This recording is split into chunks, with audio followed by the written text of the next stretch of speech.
Good evening, world. I'm your host, and if you thought the Winter Olympics were about the triumph of the human spirit, you clearly haven't been watching the 2026 Milan-Cortina Games. This isn't a sporting event anymore. It's a fever dream produced by a collaboration between Federico Fellini and a late-night infomercial for enhancement pills. Forget the spirit of Olympia.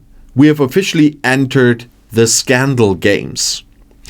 Italy promised us La Dolce Vita. Instead, we're getting La Dolce Disastro.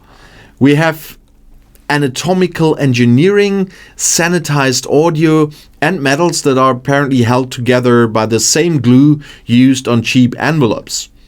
But let's start with a story that has redefined the phrase going the extra mile. And we're talking about ski jumping. Usually, the biggest scandal in ski jumping is someone's skis being 2 millimeters too long. But in 2026, we have the P-gate. I don't know if YouTube allows me to really say penis gate here. The WADA, the World Anti-Doping Agency, has confirmed it is monitoring reports that several male ski jumpers received hyaluronic acid injections in their lower equipment right before suit measurements. Now, why would a man do this? Is it to impress the judges? Is it a bold fashion statement for the après-ski party? No, it's physics. In ski jumping, your suit size is strictly proportional to your body measurements. If you can add an extra 2 to 4 centimeters of girth in the crotch area, the officials have to give you a larger suit. And a larger suit acts like a sail. It provides more aerodynamic lift. Analysts suggest this strategic swelling can add up to 5 meters to a jump. 5 meters! That is the difference between standing on the podium and being the guy who finishes 20th and cries in the shower. I want you to picture the WADA testing room. Usually they are looking for steroids in your blood. Now they are standing there with calipers and a look of deep professional regret, trying to figure out if a jumper's enthusiasm is natural or if he's literally inflating his chances of winning. The International Ski Federation calls it hearsay. I call it the first time in history that size matters has a direct correlation to wind resistance. But if you think the athletes are cheating, wait until you see what the broadcasters are doing. And we are calling this Audiogate. It's a little bit ago, but still, during the opening ceremony at the San Siro, US Vice President J.D. Vance appeared on the big screen. And now the 65,000 Italians in the crowd aren't exactly known for being shy. They met him with a roar of boos so thunderous it probably caused a small avalanche in the Dolomites. A similar, though slightly quieter reception met the Israeli delegation. But if you were watching at home on NBC or the BBC, you didn't hear a national disapproval. You heard silence. Or even better, you heard generic upbeat cheering that sounded suspiciously like a 1990s sitcom laugh track. And the networks literally dipped the live audio and replaced it with a sanitized soundtrack. It's media cleaning. They've turned the Olympics into a North Korean talent show. Look at the happy citizens cheering for the vice president. Everyone is so glad to be here. No one is angry about geopolitical tensions. Just look at the sparkles. Accusations of censorship are flying faster than a bobsled, and it turns out in 2026 the most powerful Olympic equipment isn't a pair of skates, it's the mute button on a soundboard in a production truck. And now let's move to the most aggressive sport of them all, curling.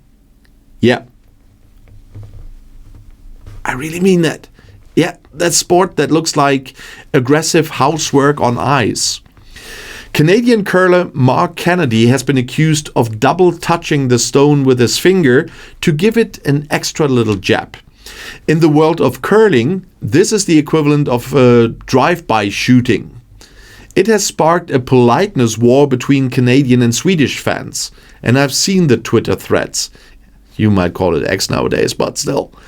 It's terrifying. The Swedish fans, that was highly irregular and quite rude, honestly. And the Canadian fan, I'm deeply sorry you feel that way, but he was just clearing a piece of lint. Have a nice day, yeah?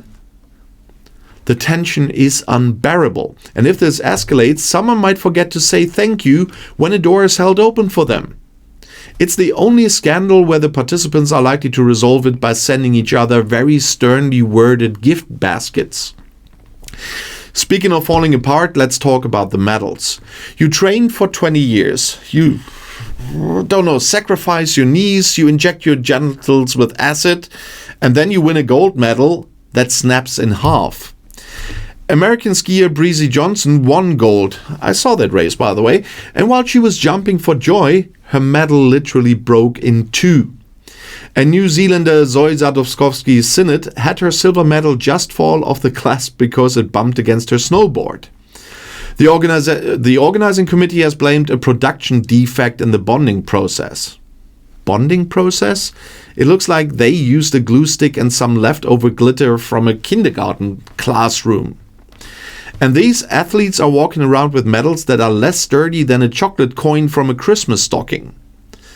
But it is the perfect metaphor for the 2026 games. It looks shiny from a distance, but if you actually touch it, it disintegrates. The committee has promised to reissue sturdier versions. I hope they are sending them with a roll of duct tape just in case. And finally, we have the most viral scandal of them all. The Olympic Village has run out of condoms. The organizer provided 10,000 condoms for the initial supply. They were gone in 3 days. And let's do the math. There are roughly 2,800 athletes in the village. 10,000 condoms in 72 hours, that's, well, let's just say these athletes aren't just there for the Super G. They are competing in the Super Multiple O. And the committee cited higher than anticipated demand and pointed out that Valentine's Day fell during the first week. Apparently, when you put 2,800 of the world's fittest humans in a confined space with a lot of adrenaline and very little to do after their events, things get competitive. They've had to issue a frantic restock order. I'm imagining a helicopter dropping crates of latex over the village like a humanitarian aid mission. Hang in there, biathletes! Help is on the way! And it's the only part of the Olympics where the personal best is something you don't necessarily want to share with your coach. So let's just give it a little 2026 Winter Olympics recap. First, the ski jumpers are inflating themselves for flight, the broadcasters are muting the audience, the Canadians are being aggressively polite about cheating, the medals are made of hope and spit, and the athletes are exhausted, but not necessarily from the skiing. It's a beautiful, chaotic mess. Italy promised us a spectacle, and they delivered, just not the kind they intended. But hey, at least we're talking about curling for once. I'm your host for Outside View Scandals. I'm going to check my own medals for structural integrity and maybe buy some stock in hyaluronic acid. Good night, world. Stay safe, stay aerodynamic, and if you win gold, for the love of God, don't jump too hard.